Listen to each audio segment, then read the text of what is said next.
Hello everyone, and welcome back. I've got my books, so shall we? I hope you remember where we were because I'm not going back. We can spend a lifetime digging through the bones of past experience, as if this were the only place reality existed, and completely ignore other compelling realities. One such reality is the need for an existence of a system of moral values. Moral values. Not virtues. I think I was trying to say virtues, but kind of mix it with values. Yeah, back to it. Establishing value judgments has been seen by many psychological scientists as an abominable departure from the scientific method, to be done righteously and at all cost.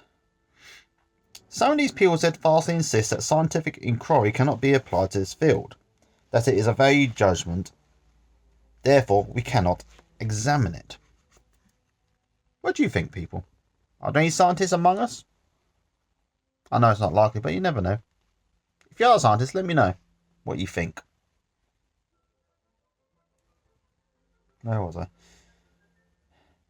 That is, in the field of beliefs, therefore we cannot assemble plausible data, is what they would say. What they overlook is the fact that the scientific method is totally dependent on a moral value, the trustworthiness of the reporters of scientific observation. Why does a scientist tell the truth? Because he can prove in a laboratory that he should. Nathaniel Brandon has devoted a paper to the serious problem raised by those who hold that scientists have no business concerning themselves with moral values.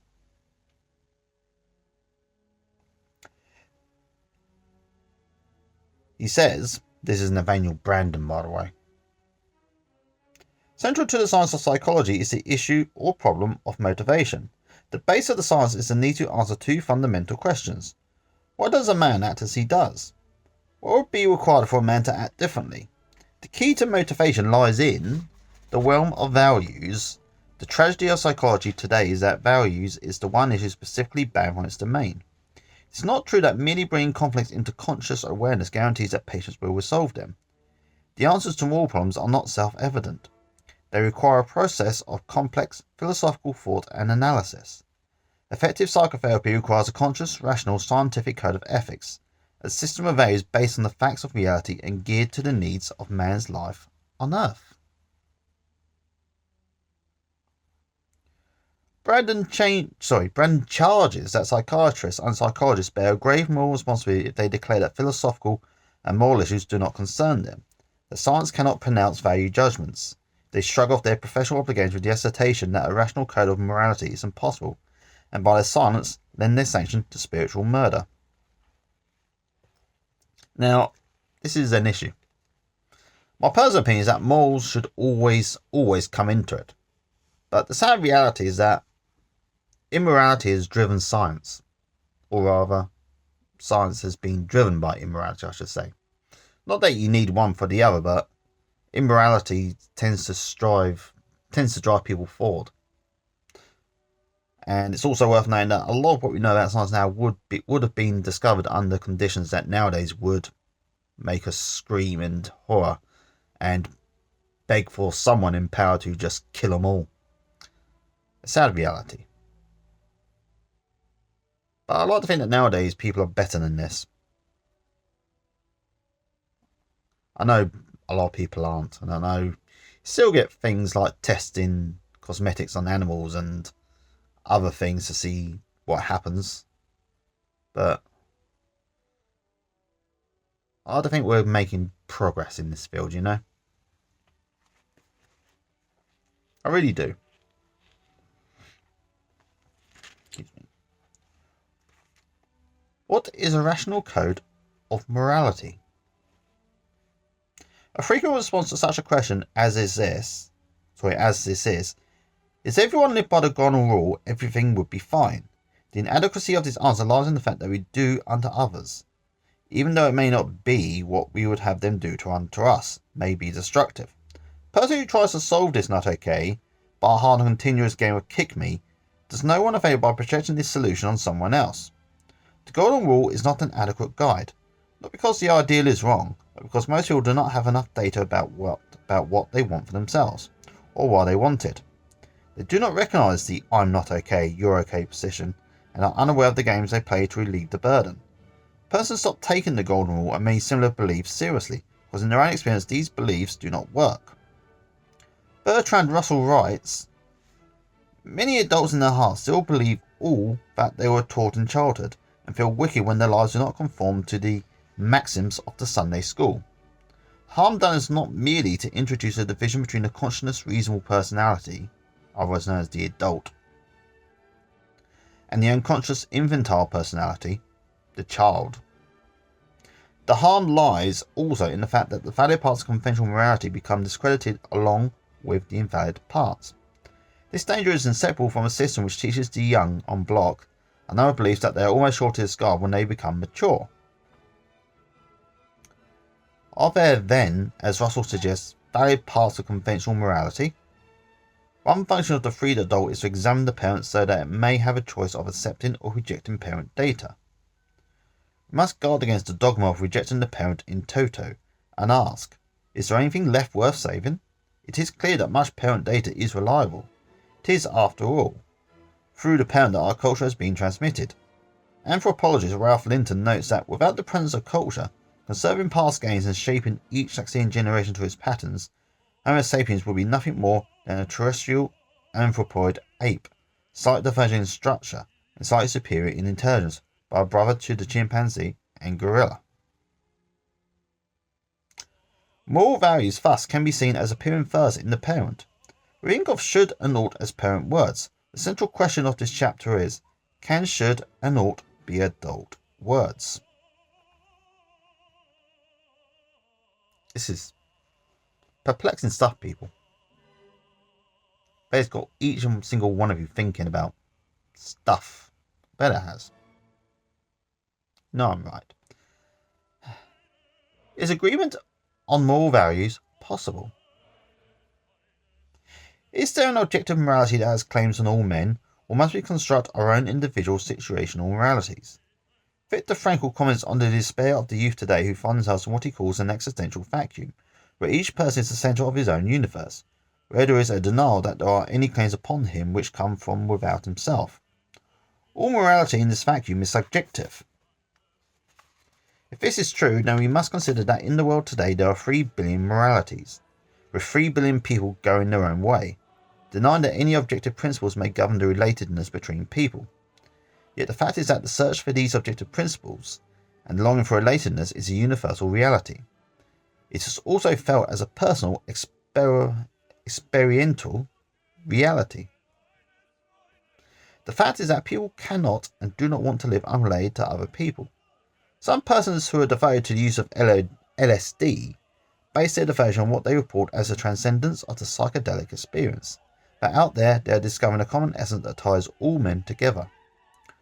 Though their theoretical transcendence may be controversial, we must take into account this longing for relatedness, the capacity for the feeling of oneness, the evolution of the human mind to the point where it comprehends and feels and accepts that human beings, because they are related to one another, have claims on one another. The longing for relatedness is a fact, even though the principles governing that relatedness cannot be arrived at empirically. The strongest arguments for ethical objectivity, states Trueblood, are not empirical but always dialectical. He says, when we face these carefully, noting that subjective relativism can be reduced to absurdity, we are driven to believe in an existent moral order, even though our understanding of it in any one period or in any one culture may be dim indeed. What then do we mean by an objective moral order? We mean that reality in reference to which a person is wrong when he makes a false moral choice, even in his own conduct or in the judgment of another. The conclusion that there is such an order, which the dialectic requires, is not the same as knowing precisely or even approximately what the nature of the moral requirement is. When men differ about moral standards, it does not mean that they should give up the struggle to learn what they ought to do. Those who reject the idea that there is an objective moral order or a universal should must stop to consider the difficulties implied in this rejection. The existentialists have rejected this motion. Sartre contended that man creates his own human essence for a series of choices of acts that fashion them. He maintained that man, through his actions, creates his own definition of man, that man's existence, in short, precedes his human essence. Not only does man create his own essential humanity, but he simultaneously creates all human dignity. He can only choose what is good for him. What is good for him must be good for all men. Joseph Colignan, not sure how to pronounce that. I'm going to go with Colignan because that's how it's spelled. Reminds us, however, that there is a reverse of the coin. He says, man must therefore take responsibility for every act, not only for himself but for all men. It is not without reason, then, that Sartre finds anguish, abandonment, and despair a part of his lot and the lot of every existentialist. For if no one and no creed can help one in a decision, cosmic in its significance, one can readily imagine the despair implicit in such a philosophy. Existentialism has a strong appeal for the young. There is a thrill in thinking the world absurd, for it gives them a sense of superiority over the established order, of mastery over themselves. The world for them ceases to have cut and dried philosophical unity. There is room for action in creating, if only for themselves, a human dignity. But disillusionment is there too. At the completion of a lecture on existentialism about a year ago, I found many of the students enthusiastically taking the philosophy to heart. The final lecture was interrupted by the crushing news of President Kennedy's death. In the stunned silence that followed, one voice jarred, brash, and strident. It was a perfect existential act, though it was quieted in no uncertain terms by the class, many of whom were crying. The thought persisted. Yes, it was a perfect existential act. Nothing had to be said. To act individually, freely was wonderful. But who would control the free action of assassinating a young president who had given most of his adult years to devoted service of his country? The act of killing a president may have been a rewarding experience in the free exercise of will for Lee Oswald. That's the man who killed President John F. Kennedy, by the way. More commonly known as Lee Harvey Oswald. He was to me anyway. But for the rest of the country and the world, though, hindsight, I probably should have finished that bit before I went on my little thing, but it is what it is. If there is no universal should, there is no way of saying that Albert Schweitzer was a better man than Adolf. You know, that Adolf. I'm not going to say his last name because YouTube tends to censor it. They don't look kindly on any mention of the man. If not, the only valid observation we may make is that Albert,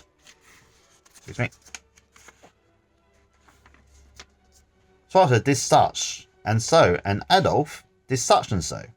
Even though we make further notation that Albert Schweitzer saved so many lives and Adolf instigated the deaths of millions of people, we see these only as statistical markings on the page of history and discount any relevance of ethical reflection towards the modification of human behaviour. The worth of people or persons after all cannot be proven scientifically. Albert Schweitzer thought he was right. Adolf thought he was right too. That they were both right is an obvious contradiction, but by what standard do we determine who was right? The worth of persons. I'd like to suggest that a reasonable approximation of this objective moral order or of ultimate truth is that persons are important, in fact they are all bound together in a universal relatedness which transcends their own personal experience. Is this a reasonable postulate? The most helpful analytic concept in attempting to answer this question is the concept of comparative difficulties. It is difficult to believe that persons are important, and it is also difficult to believe they are not. The denial of the importance of persons negates all your efforts in their behalf. Why all this elaborate fuss about psychiatry if persons are not important? The idea that persons are important is a moral idea without which any system of understanding man is futile. Yet we cannot establish this importance at the end of a syllogism. History, ancient and modern, with its detailed account of denigration and human destruction, was seen conversely to substantiate a position that human beings are of little consequence. The birth, torment, and death of the billions of persons who have lived on this earth, if there were no direction or design to human existence, would seem more logically to support a position of futility in all our efforts to understand men's minds and to bring changes in human behaviour. We cannot prove they are important, we have only faith to believe they are, because of the greater difficulty of believing they are not. A man will continue to research, wrote Teilhard de Chardin, only so long as he is prompted by some passionate interest, and this interest will be dependent on the conviction strictly undemonstrable to science that the universe has a direction. We are not honest men of science if we disregard the fact that this passionate interest has in fact persisted throughout the history of mankind. Through pogroms and dark ages, through wars and concentration camps, we may believe the universe has a direction, or we may disbelieve it, but we cannot as reasonable men ignore the fact that the question of man's importance has been a persistent philosophical enigma. We cannot prove the importance of persons, and if we cannot reasonably ignore the issue, what are we to do? Since every culture differs in its estimate of the value of persons, and since this information is transmitted through the parent, we can find no way of relying on the parent to come to any agreement on the worth of persons. In many cultures, including our own, this is Anglo-American culture, by the way, since it's an American book, by the way, in case you're wondering, killing is condoned by the parent. The worth of persons thus is conditional. In war, killing is acceptable. Capital punishment is legal in many countries. Infanticide was practiced by many early cultures with the rationale of preserving the best of the species. The practice of infanticide has been reported even in the 20th century. For instance, among the Tanala in Madagascar, there are two groups differing markedly in skin colour, though they seem much alike in other physical characteristics and are nearly identical in culture and language. These are known by terms roughly translated as the Red Clan and the Black Clan. Normal members of the Red Clan are very light brown, and normal members of the Black Clan are very dark brown. If a dark child of unquestioned clan parentage is born into the Red Clan, it is believed that it will grow up to be either a sorcerer, a thief, a person guilty of incest, or a leper. It is therefore put to death. Now, I'm going to have to do some research on the Tanala, just to make sure that bit is true. If there is a big thing saying, this has not been proven or the Tanala aren't like this anymore, then you would have known by now, by the way. I'd just like to point out. Although, if you're talking about Madagascar, now Madagascar is one of those interesting places where you have literal cultural ethnic hybrids. Because it was settled by Malays, as in Malaysians, Indonesians, Filipino, those people, or roughly their ancestors anyway, settled there. And it's also been settled by Bantu settlers from mainland Africa as well. So the Red Clan could simply be those who take pride in their Malay heritage or see themselves as better, and the Black Clan obviously might value their African heritage more. I don't actually know this, by the way. This is just me theorising. But I'm going to have to do some research.